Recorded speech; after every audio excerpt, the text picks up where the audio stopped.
Buenas tardes, muchachos. Vamos a terminar esta introducción a la Edad Media. De hecho, este es el último video, digamos, oficial u obligatorio que les voy a pedir que vean. Este es el que trata, ahora sí, de la literatura de la Edad Media. Todos los anteriores, que son el de las brujas, el de la alquimia, bueno, que es el mismo, perdón, lo que hablábamos sobre los juglares, la introducción general a la Edad Media, y las armaduras son videos complementarios, pero en sí este es el más importante de todos. Ya hablamos un poco del contexto, ya hablamos un poco de cómo se desarrolla la Edad Media y hay muchos temas que quedan pendientes que, bueno, si a alguien le interesa, pues todavía tengo opción de grabar un último video que sería el sexto de la Edad Media, cada uno como de media hora, 40 minutos. Entonces, pues ya es un buen tanto. El tema que les interese, por favor, déjenlo abajo en los comentarios y voy a buscar el tiempo para hacerlo, pero solo tengo tiempo para un tema.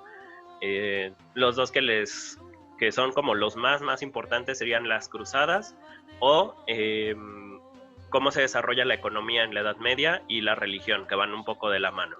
Cualquiera de esos temas los puedo hacer rápido, pero si quisieran algún otro o sobre alguna mitología en particular, alguna cosmovisión pues ya muy enfocada, también puedo hacerlo. Por ejemplo, de los vikingos podemos hablar en un video aparte, sobre todo su obra literaria principal, que es la Edad prosaica y la Edad poética, y bueno, el Gylfaginning y todas esas cosas que vienen allá, divertidas. Bueno, estos son solo pensamientos secundarios. En realidad vamos a hablar de la literatura medieval con un enfoque particular en la literatura hispana, que es la que yo conozco un poquito más y la que nos interesa como hablantes del español.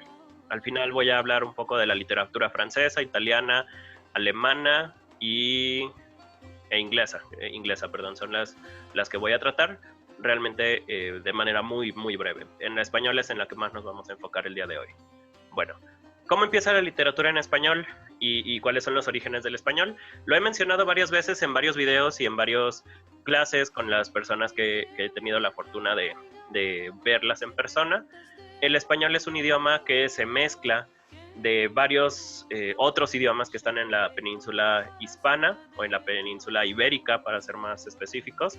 La península ibérica es toda este bloque de tierra que está aquí en la orillita de España y en donde están actualmente España y Portugal. El nombre, digamos, que se le ha dado es península ibérica. Entonces, hay varias lenguas conviviendo al mismo tiempo. Les había dicho en el video de introducción a los juglares, no es cierto, pero en el de brujería, que los árabes entran por la parte sur de España, digámoslo así, fundan algunos de los primeros califatos, como Granada, que está por aquí, y también Andalucía, que anda por acá, y tenemos Toledo, que en este momento ya está separado, pero bueno, el chiste es que en esta parte está varias lenguas. Las más principales que cohabitan en esta parte son el latín y el árabe. No son las únicas, pero son las que vienen ahí. Y bueno, el griego de manera indirecta a través de todos los escritos que hay. Entonces, el español es un mole o una mezcla de muchos idiomas que existen. Realmente hay como muchas versiones de español que se van dando a lo largo de toda la península ibérica. No podemos decir que hay un solo español para todos, como no podemos decirlo ahora. Y ya que cada uno convive con diferentes grados de palabras árabes sueltas, diferentes grados de latín también, algunos llegan a convivir con las lenguas pues de la Europa central, digámoslo así. Y bueno, entonces realmente no hay una uniformidad de la lengua y tenemos que, pues bueno, se va distorsionando las palabras por la cercanía de los lenguajes. Recordemos que el árabe está en esta península por al menos 700 años, del año 711 al año 1492, es la fecha en la que expulsan a los árabes por fin. Entonces tenemos que son 780 años, ya un poquito más específico, 781. Entonces, pues es como un mole gigante, ¿no? El español como tal, o las primeras palabras de lo que va a ser el castellano, es un origen como muy padre y muy bonito porque tenemos estos escritos de la iglesia donde los monjes hacían estas pequeñas anotaciones, como esta y acá y esta. Estas pequeñas anotaciones son las cosas que los monjes utilizaban para entender la Biblia, porque no podían leer ya el latín de manera corrida, o tenían que explicárselo a monjes que venían como en grados más bajos o que apenas estaban entrando en el clero, y tenían que hacer estas notas para que otros monjes u otras personas pudieran entenderlas. Estas notas se llaman las glosas. Perdón por la letra, pero aquí están las glosas, y de aquí viene la palabra glosario después, ¿no? Que es una que se nos queda. Entonces, estas glosas se empiezan a hacer en el año 964. Bueno, no, o sea, todo el tiempo se han hecho, vamos, todo el tiempo ha habido necesidad de explicar algunas palabras, pero las que conforman el español se encuentran en el año 964 en unas cartas que se llaman el Códice Emilianense, y estas glosas, por lo tanto, se llaman glosas emilianenses, o glosas o notas, pues, que explican el Códice Emilianense. Estas notas se dan en el año 964 por un monje que estaba ahí, y este es el origen del español, o en este momento ya podemos decir que hay un español proto-español, un español muy viejo, muy antiguo, que ahorita obviamente si lo leemos no lo vamos a entender, porque ya hay muchos cambios de idioma y de otras cosas. Entonces, tenemos esto, el idioma español aparece por primera vez de manera más o menos oficial como una nota al margen. No es un idioma de uso corriente, no se utiliza en documentos oficiales, sino solo es lo que hablaban los monjes, y este monje necesitó escribir una nota al margen para entender lo que estaba leyendo. También existe otro documento que se agregó en el año 2010 a partir de la RAE. La RAE dice, en el 2010 reconocemos este documento, que son los cartularios de Valpuesta, como documento oficial que integra el español, pero la diferencia es que mientras las glosas emilianenses tienen el español en todos los niveles, es decir, ya se nota que es una lengua distinta, los cartularios de Valpuesta son solo como palabras metidas en el latín, como nosotros en español, que de repente podemos poner cosas como venía detrás de nosotros un stalker. Stalker es una palabra inglesa, y pues eso no implica que ya estemos hablando inglés, ¿no? Esa sería como una cosa que se le ha dicho a los cartularios de Valpuesta, que son solo palabras metidas en el latín, pero que no son español. En el caso de las glosas emilianenses, ya se considera español, digamos, ya en todos los niveles de sonido, de vocabulario, de estructura de la lengua y obviamente de escritura, ¿no? Entonces, este es el origen del español, una mezcla de idiomas que se manifiesta por primera vez en notas de la iglesia. Vamos a ver que en España hay muchas culturas conviviendo al mismo tiempo. Aquí les puse un pequeño GIF de cómo va avanzando el castellano en particular, que es la variante del español que nos llega a nosotros, porque tenemos que en la península ibérica conviven muchos tipos de español o muchas versiones de nuestro idioma, y poco a poco se van perdiendo territorio frente al castellano. Vemos que el castellano es el que empieza casi al mismo nivel que el galaico portugués, que el leonés y el aragonense, que también está ahí metido, pero al final es el que predomina, el castellano, ¿no? Cosas de pueblos generales, tenemos a los árabes, que están hasta abajo en gris en este GIF, que, bueno, desaparecen de España en el año 1492, los españoles los expulsan. Y también tenemos a los sefardíes, que son unos judíos. De hecho, los sefardíes son judíos nacidos en España y que tienen toda su cultura o toda su vida en España. También a los sefardíes los expulsan junto a los árabes, no solo a los árabes.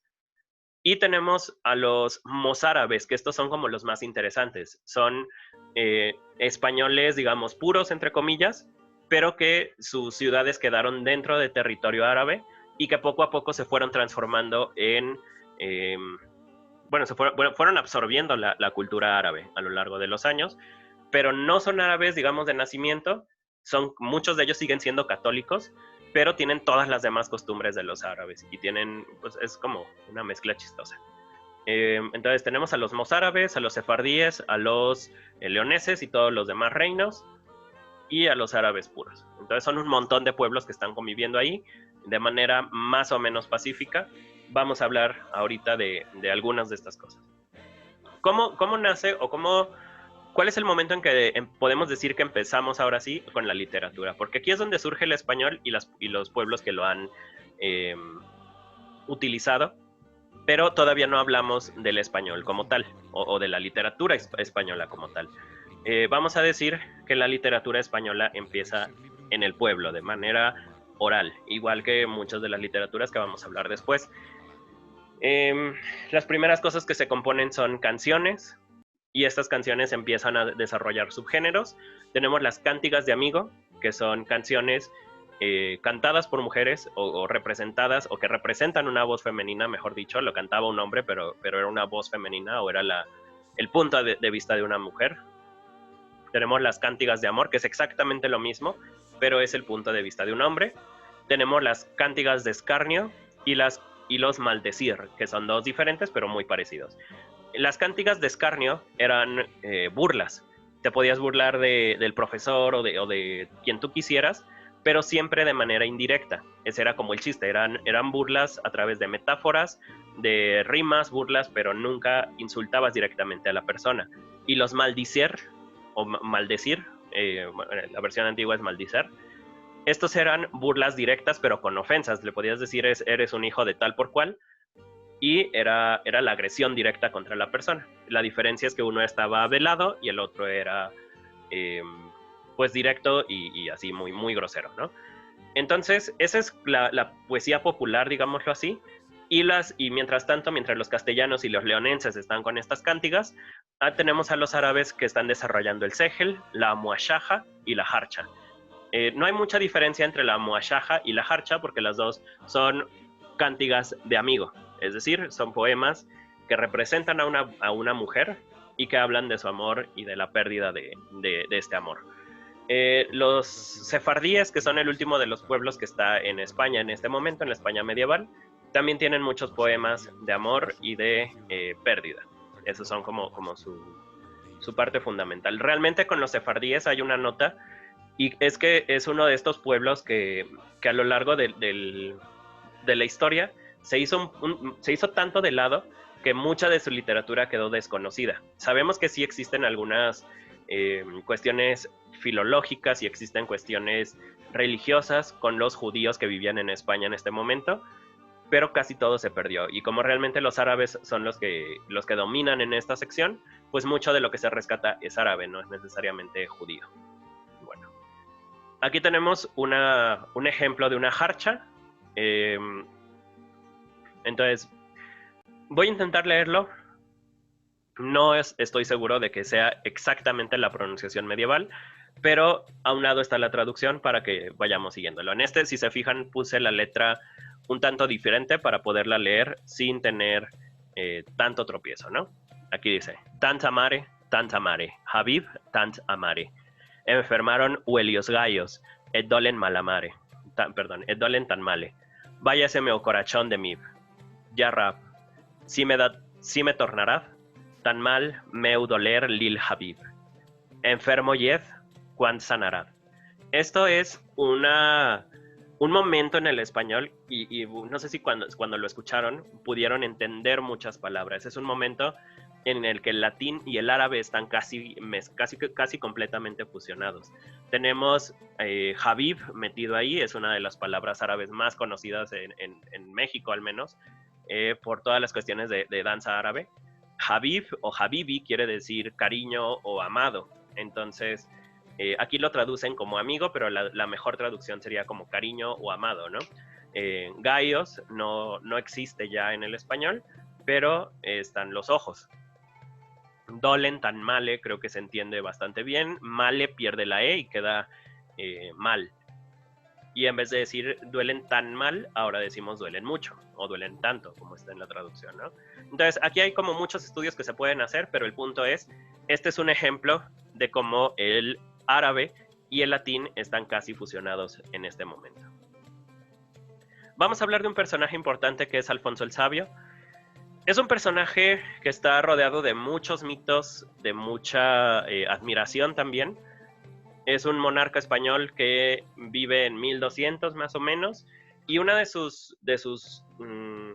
o la cuestión por la que se le recuerda tanto y con tanto cariño es porque es uno de los únicos reyes que se preocupó por la cuestión cultural, y sabemos que tuvo un montón de traductores, tuvo un montón de gente a su cargo a la que le indicó dedicarse solamente a la cultura.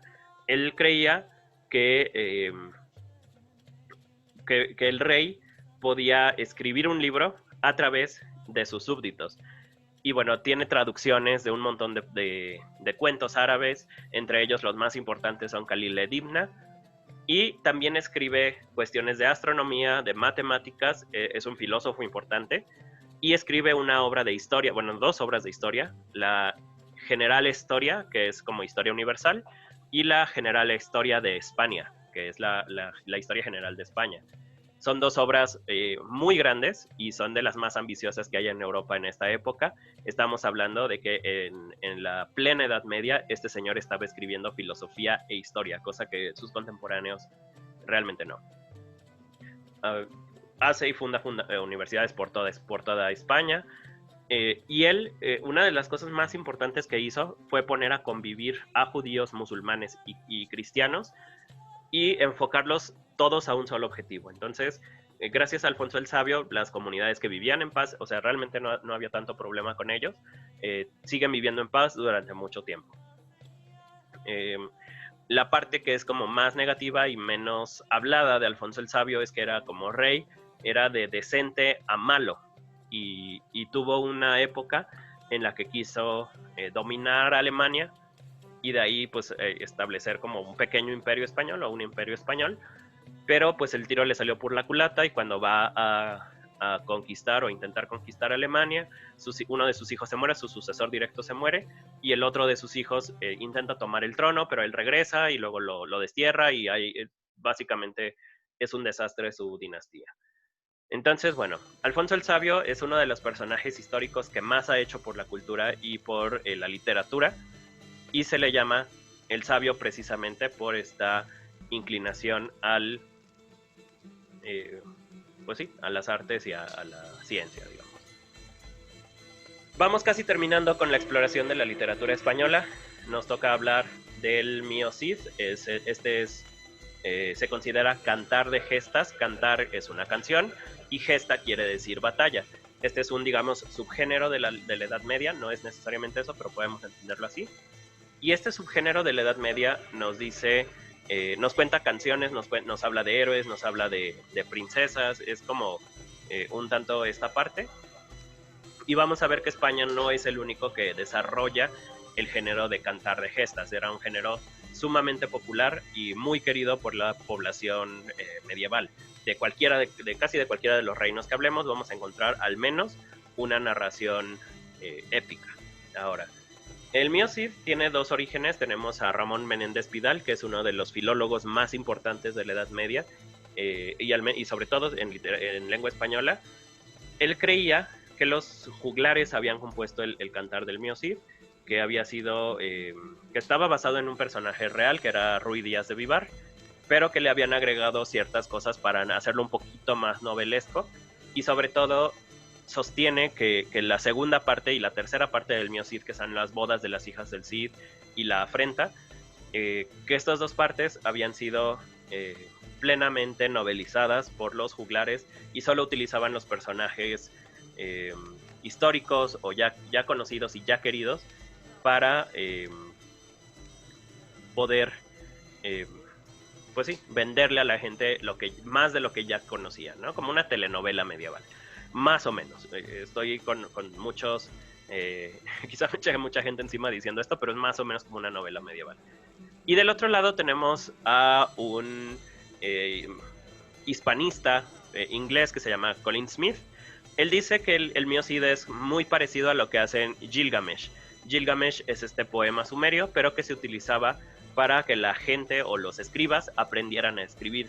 Él decía que el Mío Cid era una obra de ejercicio jurídico, es decir, que solo lo utilizaban las personas que estaban aprendiendo leyes y a escribir, y que pues entre copiarlo y copiarlo y copiarlo, pues aprendías. Eso es como la otra tesis que se sostiene.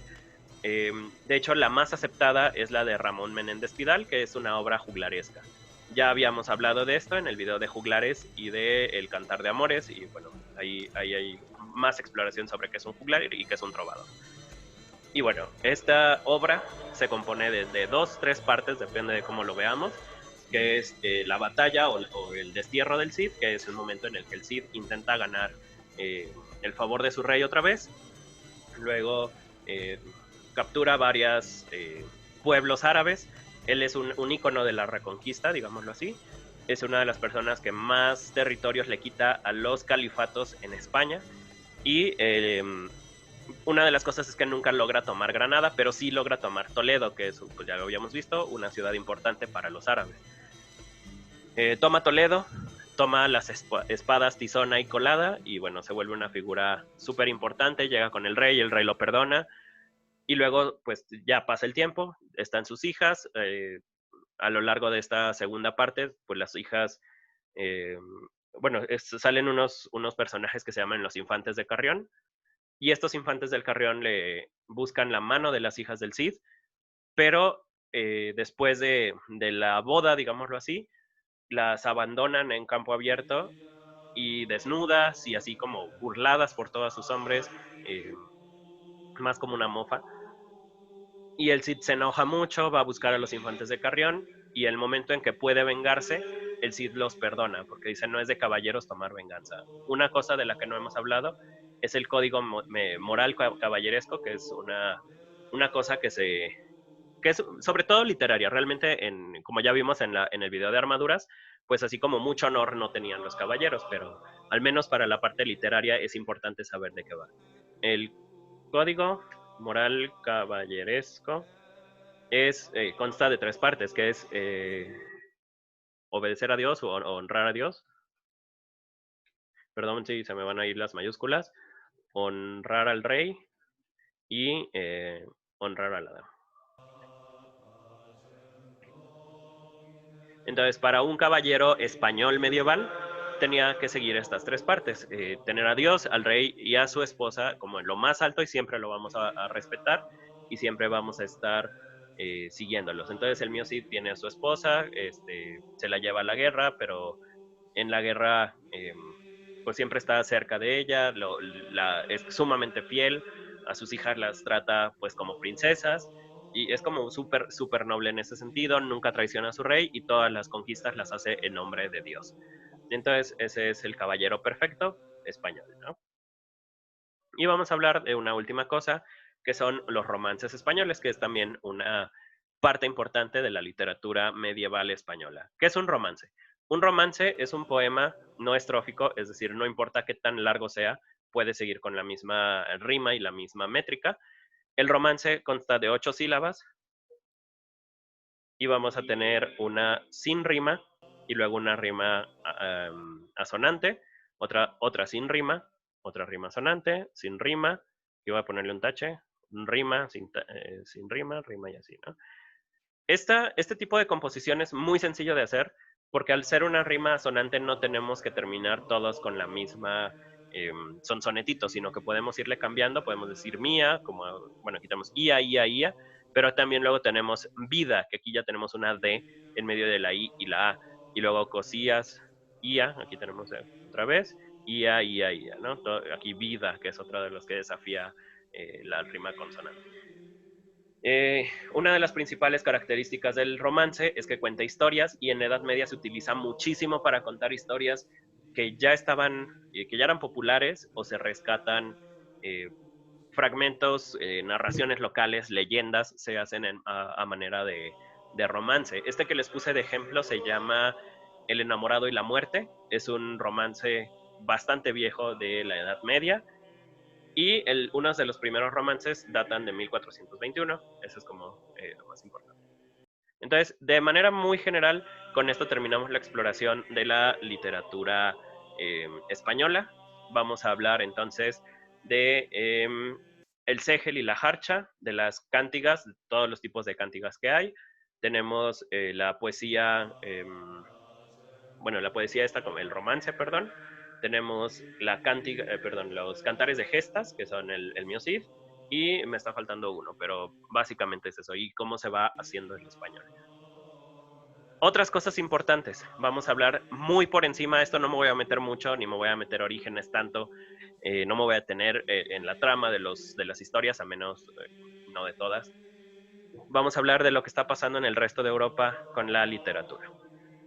Tenemos en la literatura inglesa, tenemos un montón de cosas que están pasando. Los ingleses, eh, o bueno, los primeros, digamos, vestigios del idioma son muy antiguos. Por ahí del año 800 es cuando encontramos los primeros. También empieza con canciones como en el español. Tenemos muchos himnos y muchas historias que se van juntando a lo largo de los años.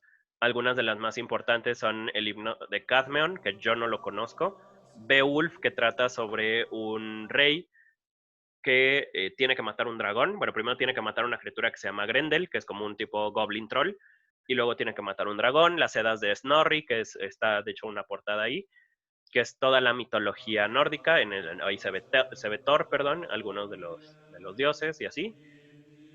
Tenemos una colección de cuentos medievales ya de la plena Edad Media que se llaman los cuentos de Canterbury, que son cuentos sumamente vulgares, pero que demuestran como el espíritu festivo de la Edad Media general, que son muy divertidos, pero son muy vulgares. Y ya al final, ya cuando Inglaterra está constituida como un reino, empieza el círculo artúrico, que es un montón de textos que tienen que ver con el rey Arturo. De aquí lo que sí conozco es Beowulf y las Edas. Cuentos de Canterbury, esos tres son los que sí conozco, los demás no me he metido realmente a leerlo. Literatura francesa, tenemos, eh, estos son los cuates que escriben más sobre guerra.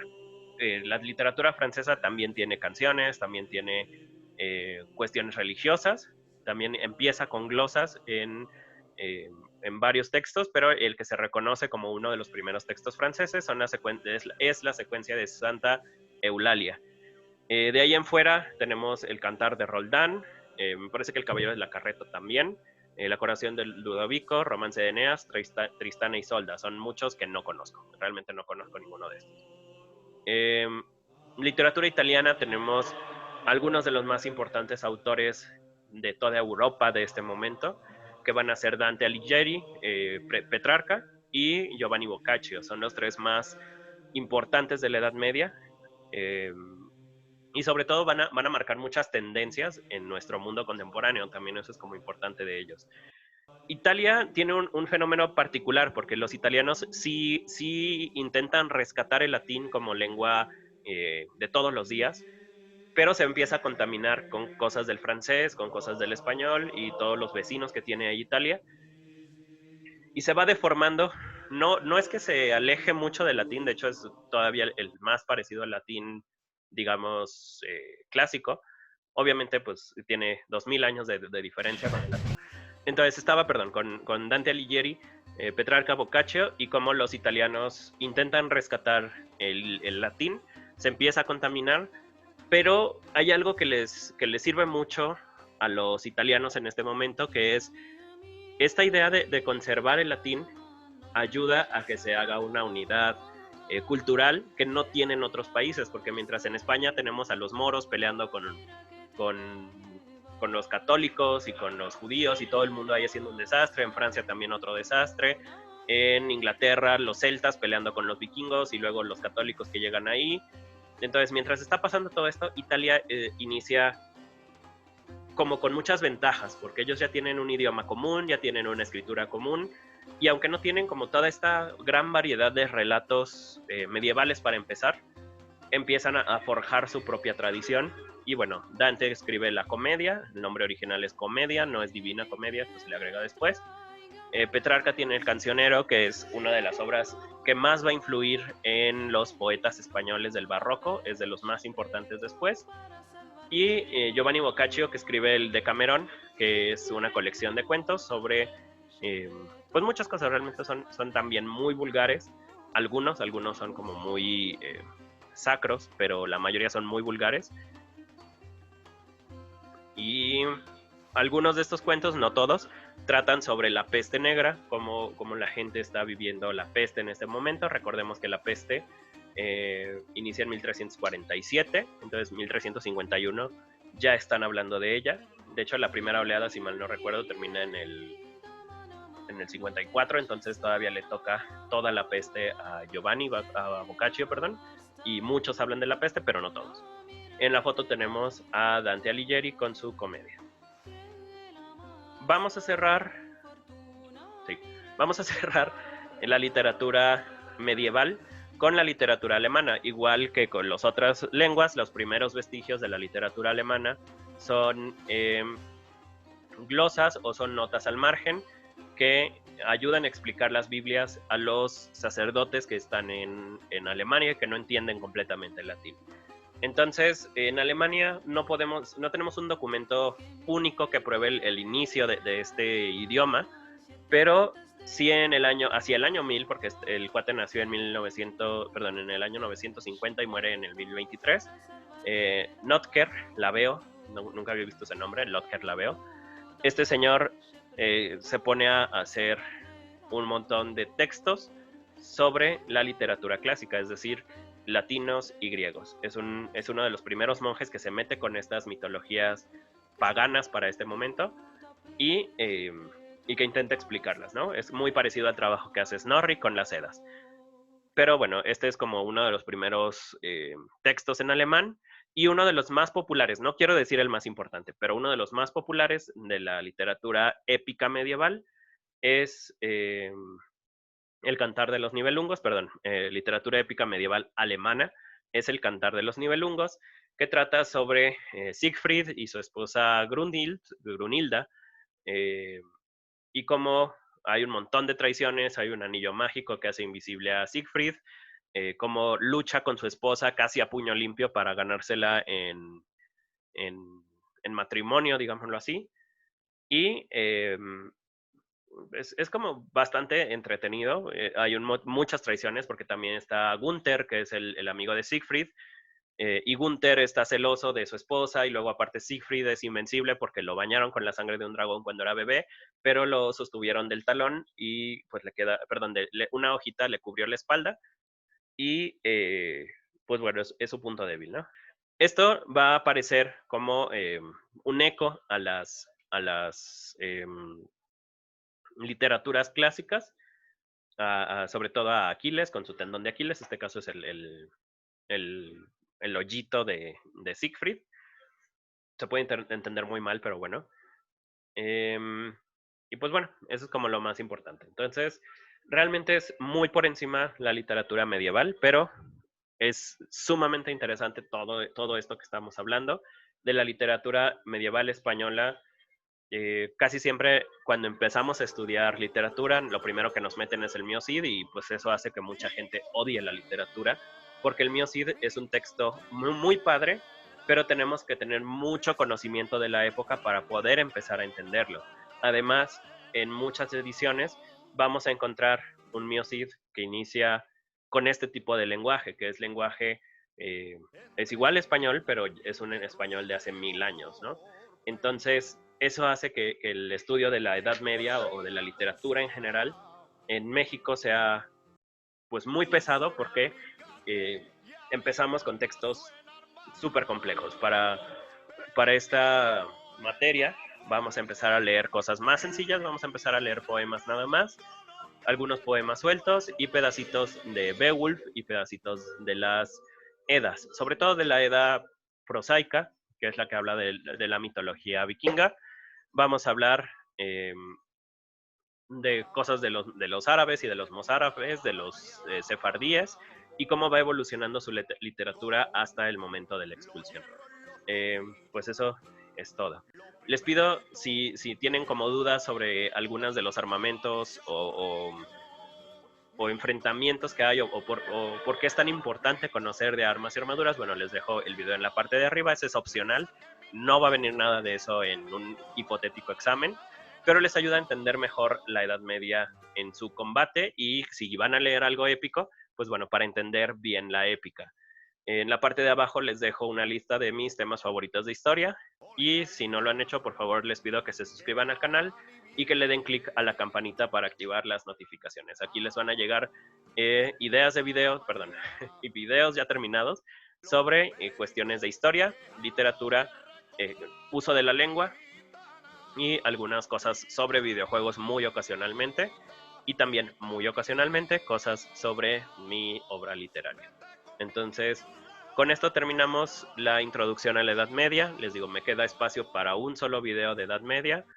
Eh, pues bueno, hay que ver qué es lo que podemos hacer y qué tema les parece más interesante. Entonces, muchas gracias por su atención y nos vemos pronto.